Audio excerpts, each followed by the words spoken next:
Underestimated prey. The Rekari warship Dread Talon sliced through the darkness of space, its predatory silhouette backlit by the dying light of a human colony world. From the command bridge, Fleet Captain Zilla Corvash watched with 6 gleaming eyes as orbital defense platforms crumbled under her fleet's onslaught. The humans were retreating again, just as they had across 17 sectors in the past solar year. Pathetic, she chittered, mandibles clicking in the Rekari expression of amusement. Another human world falls without even a proper fight. Her second-in-command, Sub-Commander Drav, approached with a data tablet. The human military vessels have jumped to light speed, Captain. Only civilian transports remain. Zilla's exoskeleton rippled with contempt. Of course they ran. Their fragile bodies break too easily. Evolution made a mistake with humans, giving intelligence to creatures with no natural armor, no claws, weak muscles, and brittle bones. The bridge crew, all bearing the distinctive armored carapaces and multiple limbs of the Rekari species, shared a round of clicking laughter. "Prepare boarding parties," Zilla ordered. "Standard procedure. Secure the mining facilities intact." The humans make excellent equipment, even if they themselves are disappointingly soft. Trav hesitated, his antennae twitching. "Captain, there is something unusual about the retreat pattern." "Explain." "The human military ships, their withdrawal was too orderly. In previous engagements, we've observed a 73% chaotic dispersion rate when they retreat. This time, they moved with precision." Zilla waved a dismissive claw. "Perhaps they're finally learning." "It won't matter. The Rekari Dominion has conquered 12 species more formidable than humans. These soft-skinned mammals will either submit or perish." On the tactical display, hundreds of Rekari dropships descended toward the colony's surface. The primary settlement, New Montana according to intercepted communications, housed nearly 30,000 colonists and the quadrant's largest helium-3 mining operation. "Status of our ground forces," Zilla demanded. "First wave has landed," reported the tactical officer. "Minimal resistance. Human security forces air." The officer stopped abruptly, mandibles clicking in confusion. "Continue," Zilla commanded. "Apologies, Captain. I'm reading anomalous energy signatures from the primary mining complex. The human defenders appear to be concentrating rather than dispersing." Zilla moved to the tactical station, her powerful legs carrying her across the bridge in 2 strides. "Show me." The holographic display zoomed in on the mining facility. Thermal imaging showed human heat signatures gathering in the central processing hub, not fleeing as expected. "Interesting," she muttered. "Perhaps they've decided to make a final stand." The comms officer chittered urgently. "Captain, Ground Commander Vrex is requesting immediate support. They're encountering unexpected resistance." Zilla hissed in irritation. "Put him through." The view screen flickered to life, showing the helmeted face of Ground Commander Vrex. His exoskeleton was scorched in several places, and one of his secondary arms hung limp. "Captain." His voice crackled with static and unmistakable fear. "These are not normal humans. They're—" An explosion rocked the camera. When the image stabilized, Vrex was firing his plasma rifle at an unseen target. "They're faster, stronger. We're being overrun." "Impossible," Zilla snapped. "Human musculature cannot match Rekari strength. Their bones snap under our gravity." "These don't," Vrex shouted. Something moved behind him, a blur too fast for the camera to capture clearly. Vrex turned, firing wildly, then screamed as he was lifted completely off the ground by what appeared to be a human in some kind of armored suit. Except it wasn't a suit. The camera focused briefly on their attacker, a human female with metallic components visibly integrated into her skin. Her left arm appeared to be entirely mechanical, easily holding the struggling Rekari commander aloft. Her eyes glowed with an unnatural blue light. "This is Major Ilara Vega of Earth Defense Forces Titan program," the human said calmly into the camera, seemingly unbothered by Vrex's struggles. I have a message for Rekkari Command. Then she crushed Rex's exoskeleton with her mechanical hand. The feed cut to static.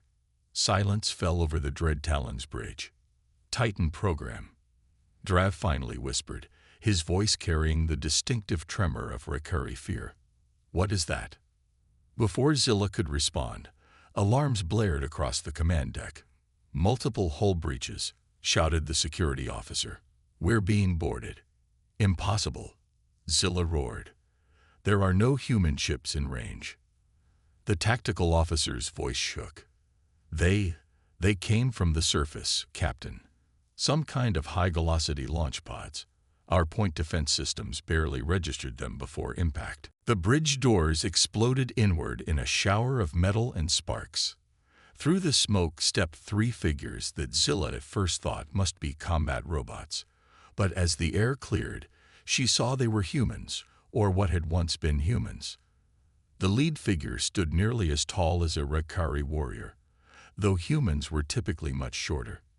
His skin was a patchwork of flesh and metal, with visible circuitry pulsing beneath transparent sections. Beside him, a dark-skinned human male had eyes that glowed with the same eerie blue light as the female in the transmission, while mechanical tendrils extended from his back like additional limbs. The third was the most disturbing, a human whose lower body had been entirely replaced with a serpentine mechanical chassis that moved with unnatural fluidity across the deck plating. What abominations are you? Zilla demanded, drawing her ceremonial blade. Around her, the bridge crew moved to defensive positions, weapons ready. The lead human smiled, revealing teeth reinforced with metal. We are humanity's answer to the Rekkari threat. You called us weak. You mocked our fragile bodies. He flexed an arm where metal plates shifted beneath the skin like living armor. So we changed them. You desecrated yourselves, Zilla said, genuinely horrified. The Rekkari religious doctrine held that the body was a sacred vessel given by the gods. To modify it so extensively was an abomination. We adapted, the human corrected. Something your kind, for all your natural advantages, failed to understand about us. Humans don't accept limitations. We overcome them. The bridge doors behind Zilla hissed open. She turned to see the human female from the transmission. Major Vega stepped through, flanked by more of the modified humans. The bridge was surrounded. You have two options, Captain, Vega said, her voice as calm as if discussing the weather. Surrender your vessel and withdraw your forces from all human territories, or we demonstrate exactly how thoroughly we've overcome our limitations. Zilla assessed her options with the cold calculation that had earned her command of the Dread Talon. These were not the soft humans her forces had been easily conquering. Whatever this Titan program was, it had created warriors potentially capable of matching or exceeding Rekkari combat prowess. You think a handful of abominations can turn the tide of this war? She challenged, buying time as she surreptitiously activated her emergency beacon. The Rekkari battle fleet was only 2 light hours away. The human male with the mechanical tendrils laughed. A handful. Captain, you misunderstand. This isn't a last stand. He gestured to the view screen, which now showed dozens of similar pods launching from the colony's surface toward the other Rekkari ships. This is a counterattack. Vega stepped forward. For 3 years, we let you think you were winning. We retreated, gathered data on your tactics, your physiology, your technology. And all that time, Project Titan was developing. 3 batches of volunteers, said the snake-bodied human, her voice carrying a slight mechanical undertone. Each more advanced than the last. We're the 3rd generation. Titan 3s. There are thousands of us now. Zilla felt something she hadn't experienced since her larval stage. Genuine fear. What do you want? She asked, her mandibles tight against her face in the Rekkari expression of submission. Vega's expression remained neutral, but her glowing eyes seemed to intensify. First, the unconditional surrender of your forces in this sector. Then, you will personally deliver a message to the Rekkari High Command. What message? The rules of engagement have changed, Vega said simply. Humanity is no longer prey. Across the Rakari fleet, similar scenes were playing out as Titan soldiers systematically captured or disabled the invasion force. The Dread Talon, pride of the Rakari Armada, was secured in less than 20 minutes, a feat that would send shockwaves through the Dominion once news reached the homeworld. In the colony below, civilians emerged from shelters to find their would-be conquerors in retreat. Among them walked the first public appearance of humanity's Titan soldiers, the visible embodiment of humanity's refusal to accept defeat. The war had entered a new phase. The hunted had become the hunters, and the galaxy would never be the same. The hunted becomes the hunter. The Great Hall of the Rakari High Command fell silent as Fleet Captain Zilla Korvash concluded her report. The 7 Supreme Commanders, each bearing the scars of 100 conquests, stared at the holographic footage of the modified humans with a mixture of disbelief and disgust. Abominations, hissed Supreme Commander Quetzal, his ancient carapace creaking as he leaned forward. These mammals have violated the sanctity of their own bodies. Abominations that captured 5 of our warships and killed over 3,000 warriors, countered Commander Vextal, the youngest of the 7. Whatever moral objections we have to their methods, the tactical reality cannot be ignored. The footage showed a Titan soldier lifting a Rakari heavy assault cannon, a weapon normally requiring 2 warriors to operate, and firing it one-handed. Another sequence displayed a different modified human moving so quickly that the high-speed camera barely captured more than a blur. The Terran envoy claims there are thousands of these Titan soldiers. Zilla continued, mandibles tight with humiliation at having to deliver such news. Intelligence cannot confirm the exact number, but satellite imagery has identified at least 12 facilities on various human worlds that match the energy signature of the New Montana complex. Supreme Commander Quetzal chittered dismissively. The Rakari Dominion has subjugated 12 species across 3 spiral arms. We will not be deterred by a few thousand modified mammals. With respect, Supreme Commander, Zilla said carefully, these are not merely modified humans.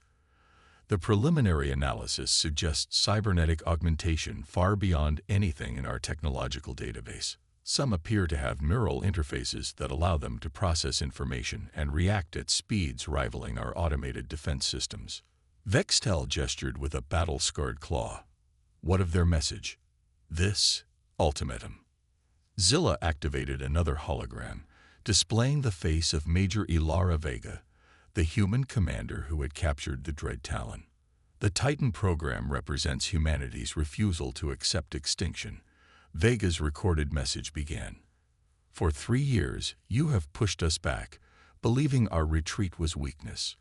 It was strategy. Every engagement provided data on your tactics, your technology, your biology. We have spent these years studying the perfect predator, so we could become better ones. The message continued, outlining humanity's terms.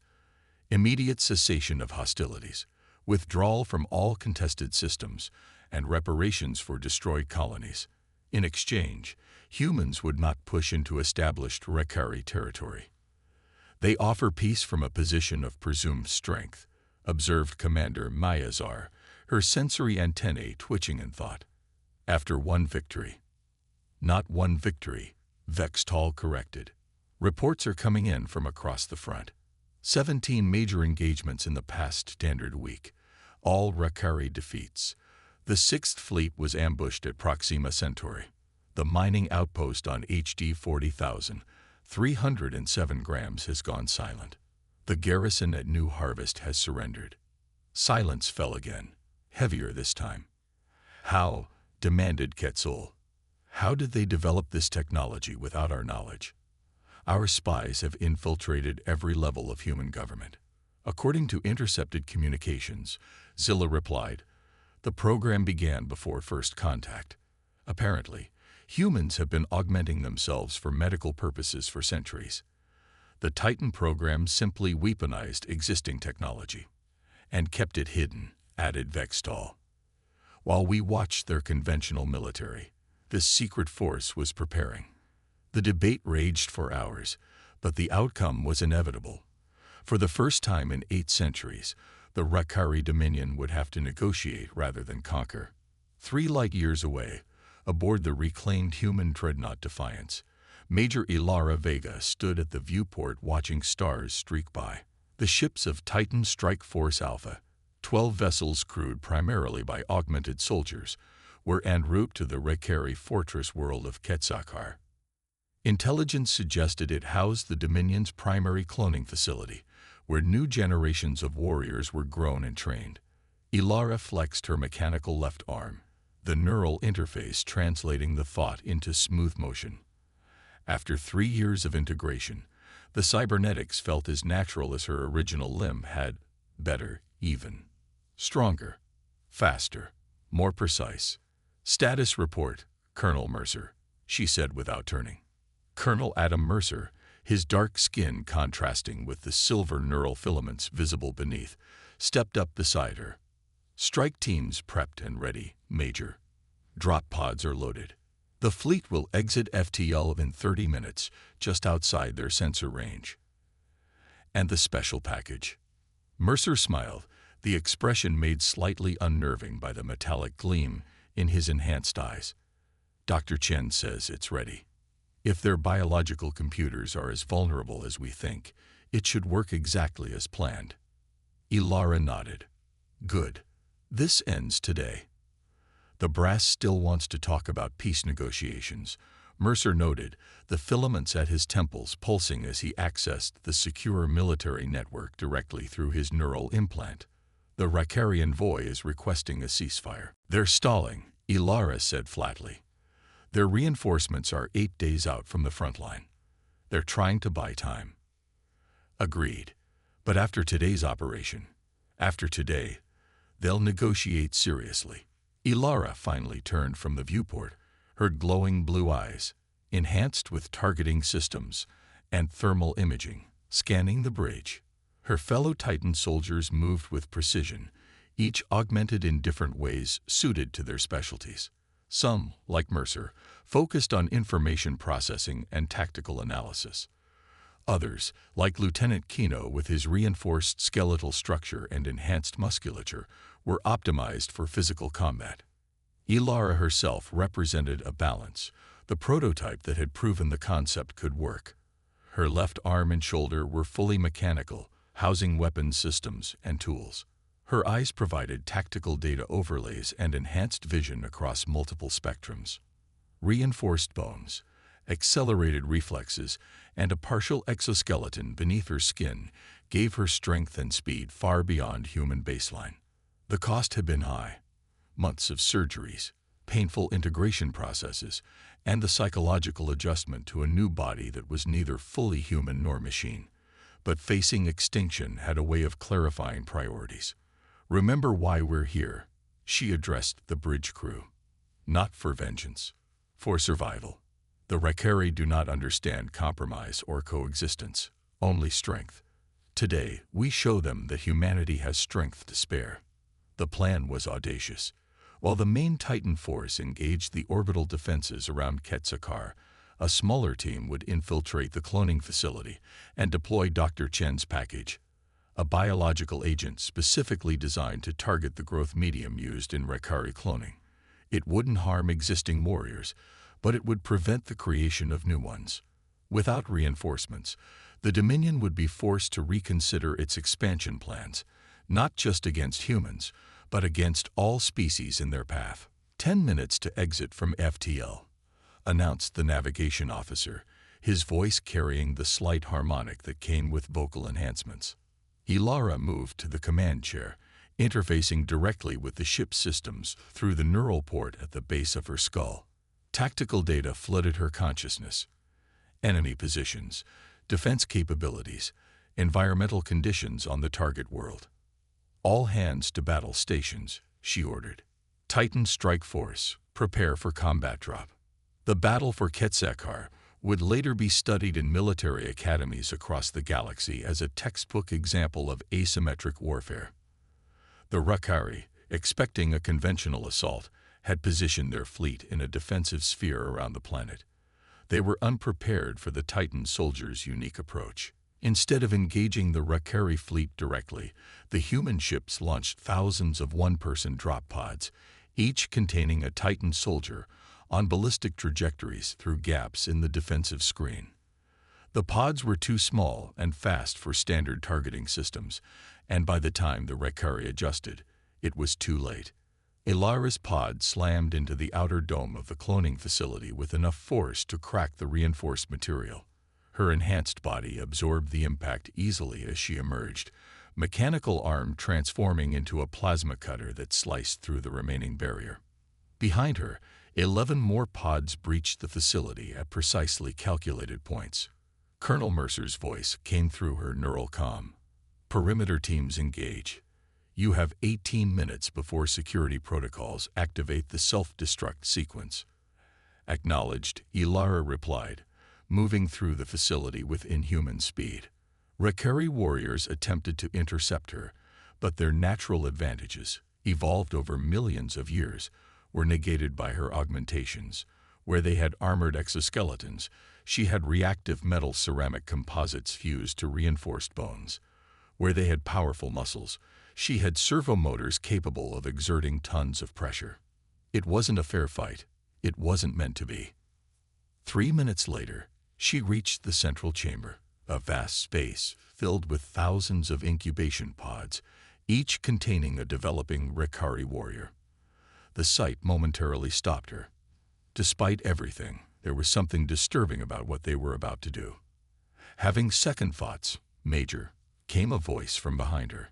Dr. Sophia Chen, the fourth-generation Titan soldier whose augmentations focused on biochemistry and genetic manipulation, stepped into view. Unlike the combat-oriented Titans, Chen's modifications were more subtle, neural enhancements that allowed her to process and manipulate genetic information with unparalleled speed, and specialized fingertips that could interface directly with biological systems. Just thinking about consequences, Ilara replied. This is a line we can't uncross. Chen nodded, already moving toward the central nutrient distribution system. They crossed it first when they decided our extinction was acceptable collateral damage in their expansion. This isn't genocide, Ilara. We're not killing anyone, just preventing new soldiers from being born. I know. Deploy the package. Dr. Chen's modified fingers extended, microscopic filaments connecting with the biological computer that regulated the cloning process. The package, a genetically engineered compound that would render the growth medium incompatible with Rakari DNA, began flowing into the system. Alarms blared as the facility's biosensors detected the contamination. We've got company, Ilara warned as her enhanced hearing picked up the sound of multiple Rakari warriors approaching. 90 seconds to complete deployment, Chen reported, her eyes unfocused as she monitored the process through her neural interface. The chamber doors exploded inward. The elite Rakari guards poured through, their natural weaponry supplemented with the best technology the Dominion could provide. At their head strode a massive warrior whose carapace bore the distinctive red markings of the Royal Guard. I am Commander Traskar, the leader announced, mandibles clicking in fury. You destroy our future. For this, there can be no mercy. Ilara stepped forward, placing herself between the Rakari and Dr. Chen. There was no mercy planned for humanity either, Commander. Consider this a renegotiation of terms. The fight was brutal but brief. Even elite Rakari warriors were unprepared for the capabilities of a fully operational Titan soldier. Ilara moved with impossible speed, her mechanical arms shifting between weapons as needed. Where the Rakari expected weakness, they found only deadly efficiency. Deployment complete, Chen announced as the last warrior fell. The contamination is spreading through all connected systems. Total infection in 3, 2, 1. Done. Throughout the facility, incubation pods began shutting down as the altered growth medium triggered emergency protocols. None of the developing Rakari would die. They simply couldn't continue growing. Mission accomplished, Ilara said, helping Chen to her feet. Let's move. Extraction in 5 minutes. As they made their way back through the facility, Ilara's neural comm picked up a transmission from orbit. Colonel Mercer's voice came through, tinged with satisfaction. "Major, you should know, the Rakari Supreme Command is broadcasting on all frequencies. They're requesting immediate ceasefire and opening diplomatic channels." Ilara allowed herself a small smile. "Tell them we'll meet at the negotiating table, as equals." 6 months later, representatives from the Rakari Dominion and the United Earth Government signed the Treaty of Proxima Centauri. The terms were neither punitive nor merciful, simply pragmatic. The Rakari would withdraw from human space and cease all hostile actions against Earth and its colonies. In exchange, humans would share limited medical applications of their cybernetic technology and restore the cloning facility's functionality. In the observation gallery above the signing ceremony, Ilara Vega watched in her dress uniform, the gleaming metal of her left arm visible below her sleeve. Beside her stood Dr. Chen and Colonel Mercer, along with representatives from all 3 generations of the Titan program. "Do you think it will last?" asked Chen, her enhanced eyes analyzing the body language of the Rakari diplomats below. "Peace built on mutual respect tends to," Mercer replied, neural filaments pulsing as he processed multiple data streams simultaneously. "They understand now that conquering humanity would cost more than they're willing to pay." Ilara's gaze drifted to the viewport and the stars beyond. This was never about just surviving the Rakari. It was about ensuring humanity has a place in the galaxy going forward. "And the Titan program?" Chen asked quietly. Now that the immediate threat is contained. It was the question that had haunted many of them. Created as weapons of last resort, what place did they have in peacetime? "We adapt," Ilara said simply, "like humans always do. Some will remain as defense forces. Others will use their augmentations for exploration, medical advancement, scientific breakthroughs." She flexed her mechanical fingers. "We changed ourselves to survive. Now we'll change again, to thrive." Below, the treaty was signed. A new chapter in galactic history began, one where humanity's place was secured not by natural advantages, but by the uniquely human refusal to accept limitations. The species that had once been dismissed as too fragile for the harshness of space had proven that adaptation, not initial strength, determined survival. And in that arena, humanity had no equal. The stars awaited.